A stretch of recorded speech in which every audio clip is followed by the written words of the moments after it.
Hello, Rama Rama Puppodu. Hope all are in good health, feeling great, peaceful, relaxed, and happy always. Now let's go to chapter 16, part 2, Failure of Peace Mission. However, they arrived at Kavi.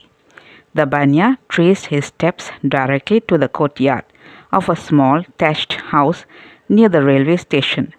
Both sat on a bench in the yard. A few steps from the entrance of the house, two boys were playing in front of it. The Banya made several signs to the boys who neither recognized nor heeded him. His transformed appearance was the reason for his non-recognition. Then he called one of the boys and whispered into his ears, "Tell your mother a man wants to see her." The boy went in. Meanwhile, the Banya confided to Ramdas the secret of his mission. He had come to his wife's sister's house. He wished to reveal himself to her so that through her he might find a means of reconciliation with his wife. It was evident that he had a quarrel with her which ended in his departure from his house with a threat that he would never darken his doorstep again. The boy returned and unconcernedly commenced his play with his brother. How could a lady condescend to see a stranger inside her house? Again he drew towards the boy and told him in a low voice, "Tell your mother that his sister, Mami's husband, has come." The lad gaped with raised eyebrows at the face of the Banya, and a smile lit up his chubby face. He again ran into the house and soon reappeared, beckoning the Banya to go in. With a happy face, the Banya now hastened to the house. Ramdas waited. About 15 minutes, and the Banyan came out. He looked like a whipped dog. His bitter face told of the unpalatable stuff with which he was served by his sister-in-law. She must have given him a bleak slice of her mind.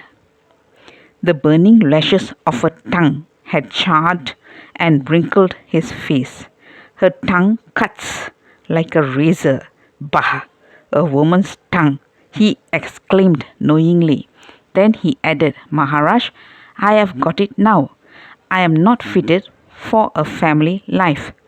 A sadhu's life has a charm for me. I will never return to my home, there to face another sister. No, never." His resolution made, he continued, "Maharaj, let us be off from this undesirable place." It was now past midday. The wolf again sorely troubled the Banya. He sought a sweetmeat shop, and both had a light repast. In spite of his heart having been lacerated with conflicting emotions, his treatment of Ramdas was marked by undiminished respect and kindness. Ramdas could well understand that it was the Lord himself playing the game. How perfect a player!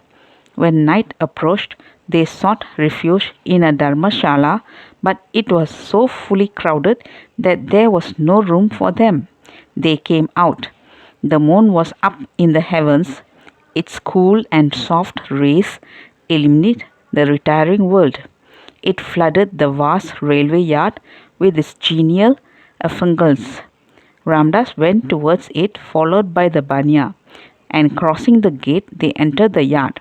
In the yard were scattered large slabs of stones. Ramdas took his seat on one of them, asking the Banya to occupy another which lay by his side. "This is a fine place to sleep in for the night," Ramdas remarked. The Banya grunted, as much as to say that he did not quite agree with him. He peered suspiciously into the dark spaces below the stones on all sides, but seeing that Ramdas had already lain himself down at full length on his lap with another long drawn squeak, the Banya also followed suit. Ramdas gazed on the bright moon above and the limitless blue space all around. He was charmed and absorbed. Suddenly, an unearthly yell issued from the banya. Ramdas sat up and looked at him. He was crying out, "A serpent! A serpent!" He had stood up and was shaking his cloth, the only cloth, with feverish agitation. "Maharaj, this place is infested with snakes. Let us go away from here," he said. Ramdas had observed that lizards had made the snug nooks below the stones slabs their home. "There is no fear, Ramji. They are lizards, not snakes under the stones." "They are harmless," Ramdas assured him. "Oh," he cried, "the thing, whatever it is, crawled on my legs. What a horrible sensation I got." "Never mind, sleep on. There need be no fear," Ramdas said encouragingly.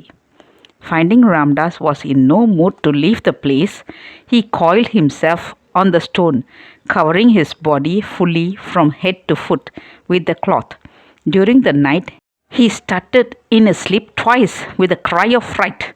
The cries were only the after effects of the first alarm. The first shriek had terrified the poor lizards so much that they dared not come out of their lairs to touch one who could produce such a soul-wrecking sound. The Banya's peace mission having utterly failed, the next day they left Kafi again for Chitrakut. Bath in the river over, the favorite tiffin shop entertained them with its purees and milk. The day was hot. They rested for some time in the cool shade of a tree on the river bank. When the sun had descended halfway down the heavens, Ramdas proposed that they should go up the hill of Hanumantara and remain on it for the night. That's all, folks. Let's see in the next chapter. Thank you. Bye bye. Rama Rama Puppodu.